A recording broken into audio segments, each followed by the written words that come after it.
दोस्तों नमस्कार, स्वागत है आपका माई स्मार्ट सपोर्ट के पहले पॉडकास्ट में। और आज हमारे साथ हैं फैक्ट्स की दुनिया के बड़े बेताज बादशाह। मेरे साथ हैं सैम। और स्वयं स्वागत है आपका हमारे चैनल पे और पहले पॉडकास्ट में। सैम के बारे में बता दूं आपको कि सैम बेसिकली 50 से ज़्यादा फैक्ट्स और उसी टाइप के चैनल चलवाते हैं कह लीजिए, मैनेज करते हैं। बहुत सारे एम्प्लॉयज़ हैं इनके पास, ऑफिसेस हैं। और उनका सबसे बड़ा चैनल यहाँ पे है the earth adventure in Hindi और दूसरा यूनिवर्स एडवेंचर इन हिंदी। इसके अलावा लेट्स टॉक फैक्ट, ये सब मेन चैनल है। इसके अलावा और बहुत सारे चैनल्स हैं जो कि इनकी टीम मैनेज करती है। और कैसे ये चीज़ें करते हैं, कहाँ से फुटेज वगैरह आता है, जो यूट्यूबर इस टाइप के चैनल बनाना चाहते हैं उनके बारे में कंप्लीट इन्फॉर्मेशन आपको इस वीडियो में मिल जाएगा। कॉपीराइट को कैसे मैनेज करते हैं, कितनी अर्निंग होती है, सारी चीज़ें इसमें क्लियर हो जाएंगी। शुरुआत करते हैं। सबसे पहले श्याम, एक छोटा सा इंट्रोडक्शन अपने बारे में बताइए, लाइफ के बारे में। सबसे पहले तो thank you so much sir, मुझे इस पॉडकास्ट के लिए, इसमें पहले पॉडकास्ट में लाने के लिए मैं आपका तहे दिल से शुक्रिया अदा करता हूँ। मुझे बहुत बढ़िया लग रहा है सर के साथ, क्योंकि सर स्टार्टिंग में मेरे गुरु रहे हैं। क्योंकि जो मेरा चैनल था तो ये तो डिस्कस मैं करूँगा ही। सबसे पहले मैं अपने बारे में छोटा बता देता हूँ। मेरा नाम सैम है और मैं दिल्ली में रहता हूँ। और मेरे जो पिताजी हैं वो ऑटो चलाया करते थे, तो उन्होंने मेरे जो पढ़ाई वगैरह में लगा रखा था। फिर पढ़ते पढ़ते हम कॉलेज वगैरह में आ गए। फिर उसके बाद किसी रीज़न की वजह से हमारा कॉलेज ड्रॉप आउट हो गया।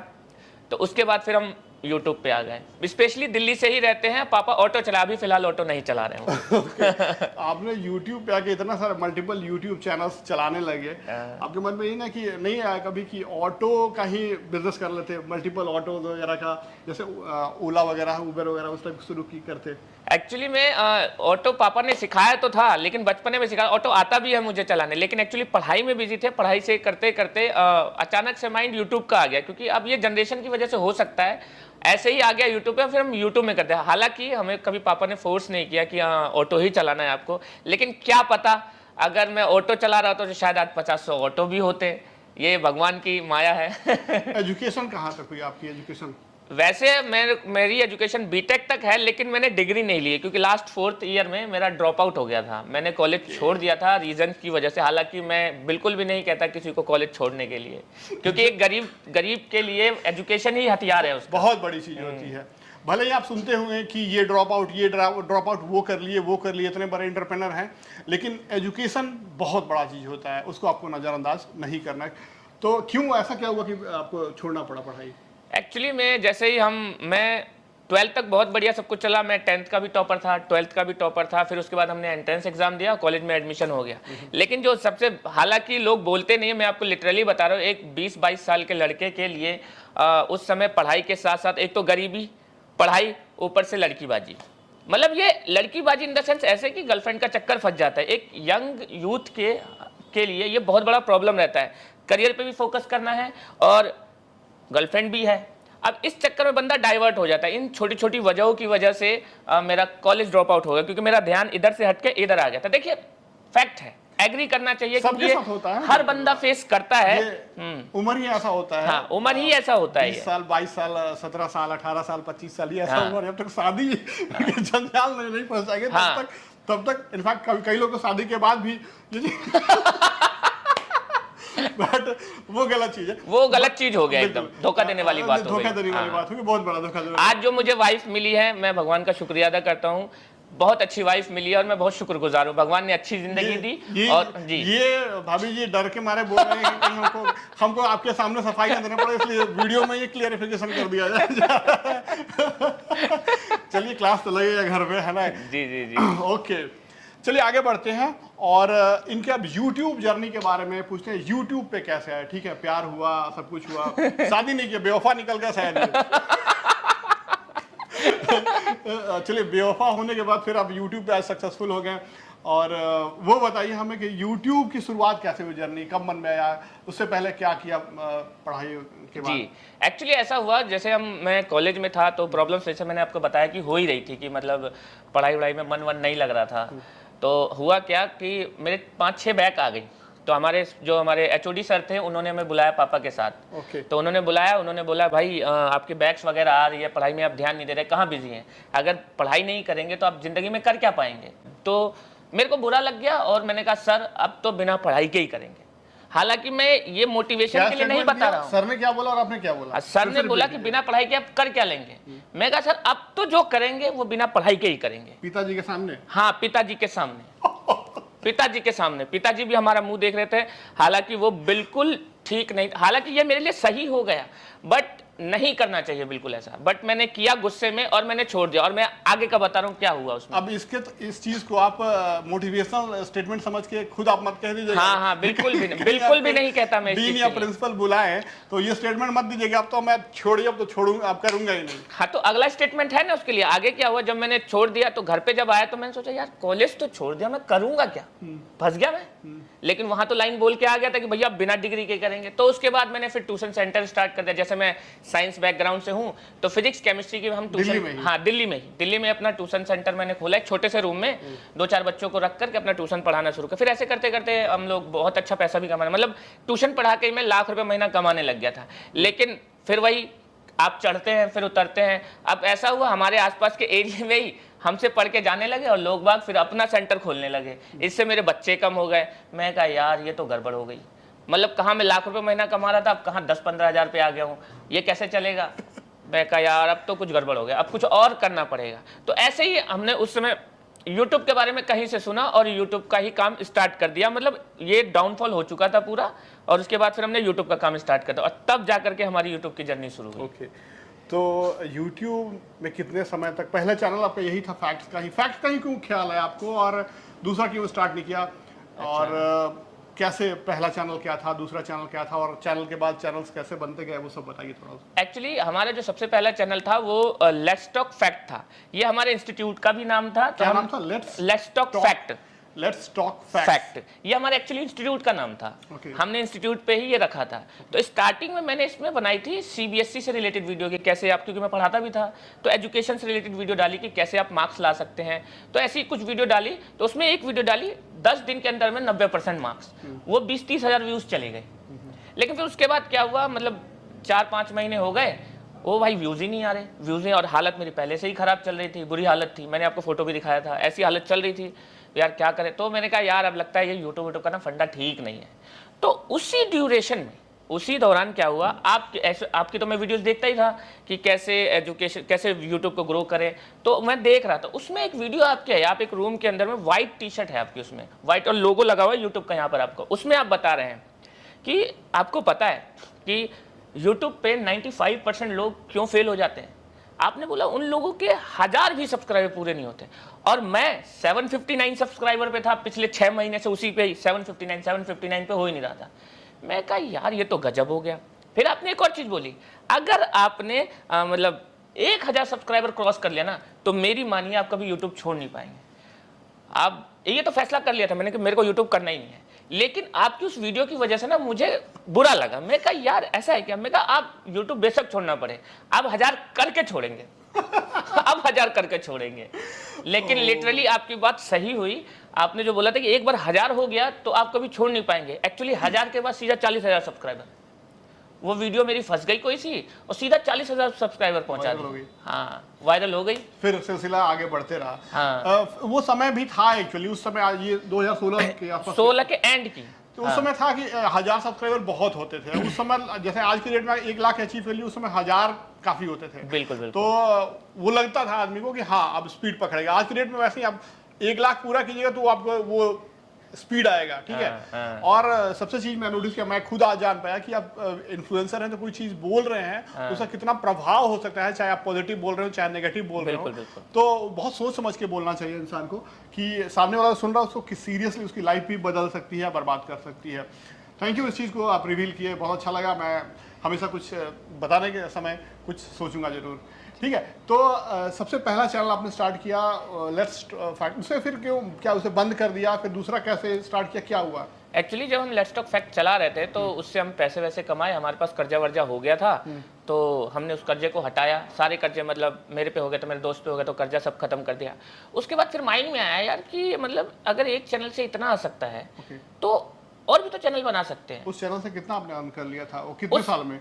उस समय एक्चुअली मेरे को 1 साल के अंदर में उससे लगभग 5 से 6 लाख रुपए एक्चुअली एक बार में आ गया था। मेरा टोटल 1 साल का अर्निंग एक बार में आया था, तो 5 से 6 लाख रुपए आ गए थे। तो उससे जो कर्जा वर्जा था हमने वो हटा दिया।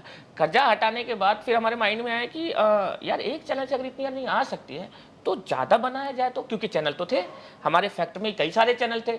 अगर 20 चैनल है, एक हमारा है, तो हमारे भी तो 5 हो सकते हैं। तो ऐसे आइडिया है, फिर हमने सोचा कि और चैनल बनाएंगे।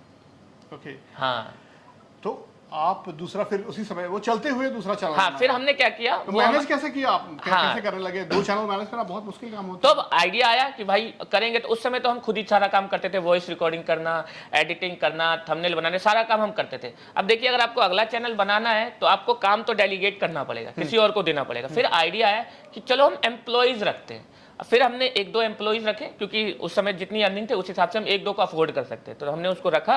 उसके बाद नेक्स्ट चैनल शुरू कर दिया। नेक्स्ट चैनल हमारा बॉलीवुड का था, ना कि अर्थ एडवेंचर, ये बाद में हुआ था। तो हमने बॉलीवुड का चैनल शुरू किया, जिसमें श्रीदेवी का एक बार डेथ हो गया था, आपको याद, श्रीदेवी जी की डेथ हुई थी। उस समय हमने उस चैनल से, वो वायरल हो गया हमारा वो चैनल, और उस समय हमने उससे बहुत मोटा पैसा निकाला था। मतलब 10 से 20 के लाख के बीच में निकाला था हमने उस चैनल से। Within a month? हाँ, 17 दिन में। 17 दिन में उस चैनल से इतना पैसे आया था। एग्जैक्टली। चलिए, अच्छा लगा इस चीज़ को सुन के कि जादू होता है इस टाइप से। हाँ, जादू होता है, बिल्कुल जादू होता है। लेकिन मेहनत करने पे ही जादू होता है। हाँ, ऐसा नहीं कि आप बस लक तो मैटर करता है यूट्यूब पे डेफिनेटली, लेकिन मेहनत करेंगे तभी लक मैटर करेगा। अगला सवाल जो है कि जो कि बहुत इंपॉर्टेंट है, जो लोग भी इस कैटेगरी में, फैक्ट्स वाले कैटेगरी में यूट्यूबर बनना चाहते हैं, चैनल बनाना चाहते हैं, उनका सबसे इंपॉर्टेंट सवाल होता है कि जो वीडियो क्लिप्स आप इस्तेमाल करते हैं, ऑडियो इस्तेमाल करते हैं या फिर इमेजेस इस्तेमाल करते हैं, खासकर वीडियो क्लिप्स जो इस्तेमाल करते हैं, वो कहाँ से आप डाउनलोड करते हैं, कहाँ से इस्तेमाल किया? वो फ्री होते हैं, पेड होते हैं? ये थोड़ा बताइए ऑडियंस को। हाँ, इसमें जो हमारे जो टीम पूरा मैनेज करते हैं, उसमें क्या करते हैं, हम फ्री वेबसाइट्स और पेड वेबसाइट लेकर, मतलब स्टार्टिंग में तो हम ऐसा नहीं करते थे, मतलब बिल्कुल स्टार्टिंग में जो शुरू के 6 महीने थे बेटी, उसके बाद हमें समझ में आया कि ये सब चीज़ें लीगल नहीं होती हैं, तो हमने फिर सारा पेड लेना शुरू किया। फ्री वेबसाइट से भी हम यूज़ नहीं करते, पेड से ही लेते हैं। तो अगर कोई यूज़ करना चाहे तो मैं तो यही सजेस्ट करूंगा कि फ्री वेब, अगर आपके पास पैसे नहीं तो फ्री वेबसाइट्स भी बहुत सारी आती हैं, और पेड वेबसाइट, फ्री वेबसाइट से आप यूज़ कर सकते हैं, इस तरह से चीज़ें। लेकिन मान लीजिए कभी फिर भी बाय मिस्टेक अगर आपको कोई कॉपीराइट स्ट्राइक भेज सकता है, तो म्यूचुअल अंडरस्टैंडिंग से, यानी आप जवाब दीजिए। वही मेरा अगला सवाल है। हाँ। कि इसमें आप कॉपीराइट स्ट्राइक वगैरह कैसे मैनेज करते हैं? क्योंकि आमतौर पे स्ट्राइक्स आना जैसी चीजों में कॉमन है, कुछ झूठे स्ट्राइक भी आते हैं। हाँ। तो ऐसे कैसे मैनेज? देखिए, मान लीजिए आपको स्ट्राइक आया, तो पहले तो ये देखिए कि वो जेन्युइन है या नहीं। अगर जेन्युइन है, उसने बताया हाँ भाई ये क्लिप आपने यूज़ की है, ठीक है, तो म्यूचुअल अंडरस्टैंडिंग से बात कीजिए, प्रॉब्लम सॉल्व हो जाएगी, कोई दिक्कत नहीं है। लेकिन मान लीजिए वो फेक स्ट्राइक है, तो एक ऑप्शन होता है इसमें, काउंटर कर सकते हैं आप। एक यूट्यूब हमें फीचर देता है कि अगर कोई स्ट्राइक मारता है तो आप काउंटर कर सकते हैं। अगर वो बंदा फेक है तो आप काउंटर मारेंगे, स्ट्राइक हट जाएगी। तो बस सिंपल है, इसी तरह से लीगली डील हो जाता है। लेकिन अगर कोई लीगली आता है, जैसे कंपनी का भी कई बार आ सकता है आपको, तो आपको उसका सीरियस प्रॉब्लम हो सकता है। तो ये कॉपीराइट का जितना इशू होता है, आप खुद ही मैनेज करते हैं? इसके लिए कोई टीम रख रखी है मैंने इसके लिए। हाँ, मतलब जो हमारी टीम है वो मैनेज करती है। ज़्यादा बेहतर समझता हूँ, और ज़्यादातर बड़ी कंपनी में यही होता है कि टीम ही मैनेज करती है सारा चीज़ें। एक्चुअली इतने सारे चैनल है ना, तो फिर अकेला मैनेज करना मुश्किल होता है, तो टीम है सारी। बिल्कुल बिल्कुल। अगला सवाल मेरा ये जो है, मैंने शुरुआती के वीडियोस में जब देख रहा था तो आपकी भी आवाज़ होती थी उसमें। हाँ। लेकिन कुछ समय बाद फिर मैंने देखा कि बहुत ही प्रोफेशनल लोगों का उसमें वॉइस आ रहा है, बहुत प्यारा आवाज़, बहुत अच्छा, जैसे रेडियो वगैरह में होता है या कुछ। तो एग्जैक्टली वो प्रोफेशनल आवाज़ डेफिनेटली अब मुझे लगता है कोई प्रोफेशनल बंदे का होगा, वॉइस ओवर के लिए आपने रखा होगा। वो कहाँ से लिया, कहाँ से वैसे एम्प्लॉय मिले, या फिर आपने पार्ट टाइम हायर किया या फ्रीलांसिंग, या कैसे मिला, क्या पेमेंट करना पड़ता है उस वैसे लोग जो रखना चाहते हैं? एक्चुअली जो अपनी मार्केट में ना इस तरह के वॉइस ओवर अवेलेबल हैं बहुत सारे, या तो आपके कॉन्टैक्ट से मिल जाएंगे या वेबसाइट वगैरह से भी मिल जाते हैं। तो फ्रीलांस पे मिल जाते हैं वॉइस ओवर, कोई इशू नहीं। हमारे मोस्टली चैनल वॉइस ओवर से ही चल रहे हैं। इवन मेरा अर्थ एडवेंचर चैनल भी काफ़ी टाइम तक वॉइस ओवर से ही चला है, तो हमने हायर कर रखा था वॉइस ओवर। अब चार्जेस जो है, चार्जेस कोई 10 मिनट का 500 ले लेता है, कोई 1000 ले लेता है, कोई 2000 भी ले लेता है। डिपेंड करता है उस वॉइस ओवर के ऊपर कि उसका क्या चार्जेस है, ये डिपेंड करता है। ओके। इसमें बहुत सारे लोग सोचते हुए कि हम क्या टेक्स्ट टू स्पीच इस्तेमाल कर सकते हैं, तो आई डोंट थिंक कि गूगल ने, यूट्यूब ने पॉलिसी लाया कि टेक्स्ट टू स्पीच वाला मोनेटाइजेशन में इशू होगा, इसलिए टेक्स्ट टू स्पीच आप इस्तेमाल ना करें। जो भी करना होगा आप अपने आवाज़ से कीजिए या फिर किसी को हायर कर सकते हैं। अगला सवाल जो मेरा इसमें सबसे इम्पोर्टेंट सवाल कि अर्निंग की जब बात आती है तो अर्निंग यूट्यूबर बहुत सारे चीज़ें होती है, स्पॉन्सरशिप होता है जो कि बहुत बड़ा मेजर स्पॉन्सरशिप होता है एक इन्फ्लुएंसर के लिए, फिर एफिलिएट वगैरह होता है, तो फिर एड्स की अर्निंग होती है यूट्यूब का। तो इसमें किन किन वेज से आप तरीके से अर्निंग कर रहे हैं इस टाइप के चैनल पे, या कर सकता है कोई भी? वैसे तो करने के बहुत सारे तरीके हैं, आप जानते ही हैं, आपके ऑडियंस भी जानते हैं, लेकिन जो हम मेनली करते हैं वो हमारा 99.99% रिवेन्यू सिर्फ और सिर्फ एडसेंस है। सिर्फ और सिर्फ एडसेंस, व्यूज से पैसा कमाते हैं हम, सिंपल टेक्निक। स्पॉन्सरशिप आती है लेकिन हम बहुत कम करते हैं। ऐसा इसलिए क्योंकि उस स्पॉन्सरशिप से ना हमारा व्यूअरशिप खराब होता है। क्योंकि इसमें इसके पीछे ना एल्गोरिथम थोड़ा सा सिस्टम है। अगर वो आपका वो आया ऐड जो बीच में आपने स्पॉन्सरशिप डाल रखी, उसकी वजह से ऑडियंस रिटेंशन बिगड़ता है और जिसकी वजह से व्यूज फिर कम आते हैं। अब हमारे माइंड में ये चलता है हमें एक वीडियो से ज्यादा कमाने के बजाय हम व्यूज ओवरऑल रखते हैं, क्योंकि हमारी कैटेगरी में ना ओवरऑल व्यूज काउंट होते हैं पर डे जितने, जैसे 1 मिलियन 2 मिलियन 3 मिलियन। अब हम पर डे काउंट करते हैं तो पूरा इसी तरह से है, तो बहुत कम रखते हैं, इवन समझिए ना के बराबर प्रमोशन, सिर्फ एडसेंस। राइट बिल्कुल। एक हमारे व्यूअर्स को आप अंदाजा बताइए एक लमसम कि $1000 पे 1000 व्यूज पे कितने पैसे, या फिर 1 लाख व्यूज पे कितने पैसे, या फिर 1 मिलियन व्यूज पे कितने पैसे बन जाते हैं इस कैटेगरी में, पर्टिकुलर फैक्ट कैटेगरी में यूट्यूब से कितना मिलते हैं? हाँ, जो हमारे पास कैटेगरी है फैक्ट की, इसमें अगर आपके 1 मिलियन व्यूज अगर आपके चैनल पे अपडेट हो रहे हैं एक दिन में, तो अराउंड अगर दिवाली का समय चल रहा है तो $400 से $500 आएगा, यानी 3 महीने, ये अक्टूबर नवंबर दिसंबर जनवरी, इसके बीच में $400 से $500 आते हैं। और अगर नॉर्मल डेज में करेंगे तो वो $300 के आसपास, यानी कि 30 से 35 हज़ार। अगर दिवाली के टाइम में है तो 45,000 के आसपास, और नॉर्मल डेज में 30,000 के आसपास आ जाते हैं। हाँ डेफिनेटली पर डे, क्योंकि इस टाइप के जो सीजनल, जैसे दिवाली वगैरह हो गया, दशहरा हो गया, इस समय काफ़ी कैंपेन चलते रहता है यूट्यूब पे, तो जाहिर सी बात है बिग बिलियन डे ये वो बहुत से आते हैं, अमेजोन के सेल्स चलते रहते हैं, तो बहुत दबा के एड्स आते हैं, कोई भी वीडियो बिना ऐड के आएगा नहीं, तो ऑब्वियसली सबका इंक्रीज होता है। तो वो तो सही बोला आपने, बिल्कुल आपने सही कहा। इस समय एडवर्टाइजमेंट ज़्यादा हो जाता है तो ईजिली रेवेन्यू बढ़ जाता है। एग्जैक्टली। और एक बहुत इंपॉर्टेंट सवाल और एक आखिरी सवाल जो है वो ये कि मैक्सिमम ऑडियंस ये जानना चाहते हैं कि आप कितना अर्निंग करते हैं, कितने एम्प्लॉयज़ आपके पास हैं, और या फिर ओवरऑल अर्निंग अब तक से आपने कितना किया, अगर आप कंफर्टेबल हो ऑडियंस के साथ बताना। मैं जानता हूँ इस चीज़ के लिए, क्योंकि सोसाइटी जो है वो थोड़ा सा बताने का इजाज़त नहीं देती है, क्योंकि बहुत से बैड एलिमेंट्स भी होते हैं, बट फिर भी आप अपना सहूलियत, अपनी कंफर्टेबिलिटी के हिसाब से अगर जो चीज़ बताना चाहे ऑडियंस, ताकि ऑडियंस समझ जाए कि कितना पैसा है इसमें। एक्चुअली जब हम स्टार्टिंग में थे तो मेरा फोकस यही रहता था कि हम ज़्यादा से ज़्यादा पैसा कमाएं, लेकिन एक्चुअली थोड़ा सा सिस्टम चेंज हो गया। अब फोकस इस बात पे है कि ज़्यादा से ज़्यादा हम अपना काम बढ़ाएं और लोगों को एम्प्लॉयमेंट दें। जैसे हमारे पास अभी फिलहाल जो है वो 100 के आसपास एम्प्लॉयज़ हैं, तो 100 के आसपास है। कितने चैनल मैनेज करते हैं? 100? ये 100 मिलके टोटल 50 चैनल मैनेज हो जाता है। इसमें मैं जो पार्टनर है उनको हटा के बोल रहा हूँ, जो चैनल के पार्टनर्स है, जो चैनल रन करते हैं, उनको हटा के बोल रहा हूँ। वो हमारे पास पूरा ग्रुप 12 से 15 लोगों का ग्रुप है। हाँ, ये 12-15 में मेरे दोस्त हैं, मेरी सिस्टर्स हैं, ये सब मिलके हम 12 से 15 लोग हैं। बाकी एम्प्लॉयज हैं? बाकी सारे जो 100 ऑफिस कहाँ, दिल्ली में है आपका? हाँ, दिल्ली में ऑफिस है हमारे, 4 ऑफिस हैं। हाँ, तो एक में एनिमेशन का काम होता है, एक में फैक्ट का काम होता है। एनिमेशन मतलब जो यूज करते हैं आप लोग खुद, तो आप लोग परचेज नहीं करते हैं, आप लोग बनवाते हैं? हमारा प्रोडक्शन हाउस है। हाँ, एनिमेशन का हमारा प्रोडक्शन हाउस है।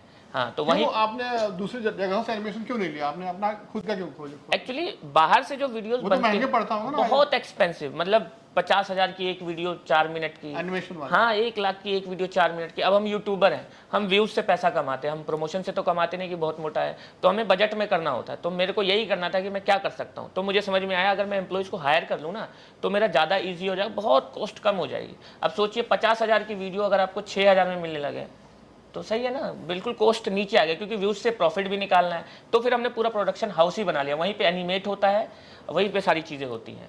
तो इस तरह से तो ओवरऑल जो है वो 100 एम्प्लॉयज़ हो जाते हैं, और बस अभी फ़िलहाल यही है कि सब एम्प्लॉयज़ का सैलरी आराम से चला जाता है, और अपना तो क्या है, बस अपने को 2 वक्त की रोटी मिल जाए, और ज़्यादा एम्प्लॉयज़ हो जाए तो देश की तरक्की में भी थोड़ा सा हमारा भी हाथ हो जाएगा। बिल्कुल बहुत बड़ा काम है, किसी को रोजगार देना ये बहुत बड़ा काम है, ठीक है ना।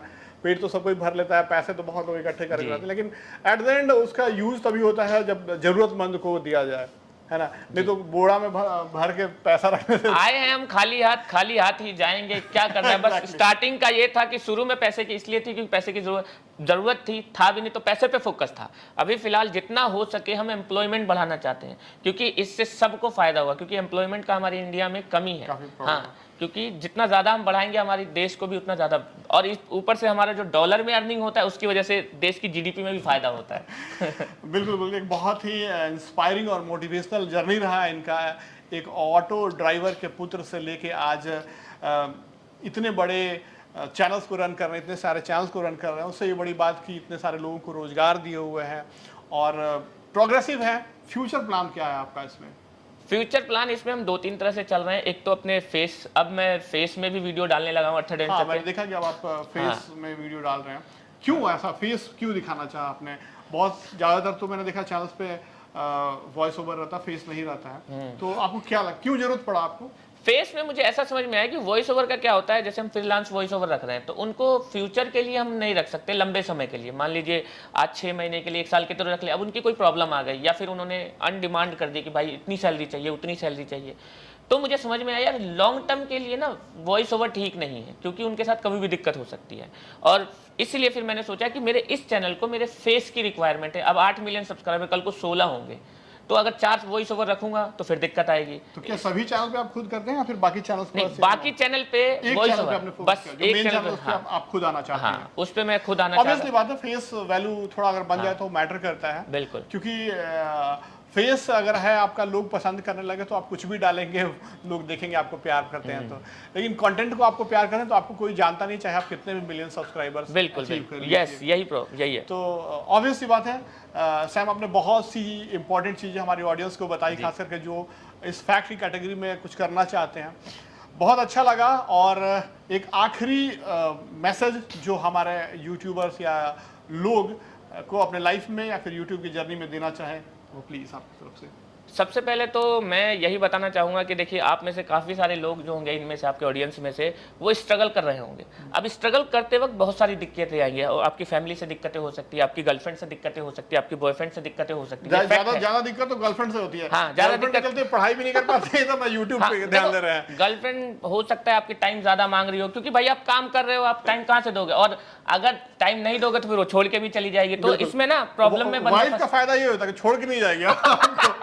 चाहे टाइम दो चाहे नहीं दो, उसके साथ तो रिश्ता बन गया ना, वो छोड़ के कहाँ जाएगी, फिर बदला भी ले लेगी वो वापस। हाँ, बदला भी ले लेगी जब मौका लगेगा। तो ये सब चीजें, फैमिली हो गया, गर्लफ्रेंड हो गया, और भी बहुत सारी दिक्कतें होती है। तो मैं आपको यही कहूंगा, कितना भी कोशिश करें, सिर्फ अपने करियर पे फोकस करें। अगर आपको लगता है कि आपका कोई चाहने वाला बंदा, अगर आप काम से हटके काम पे ध्यान देंगे, उसके ऊपर ध्यान नहीं देंगे, तो वो चला जाएगा।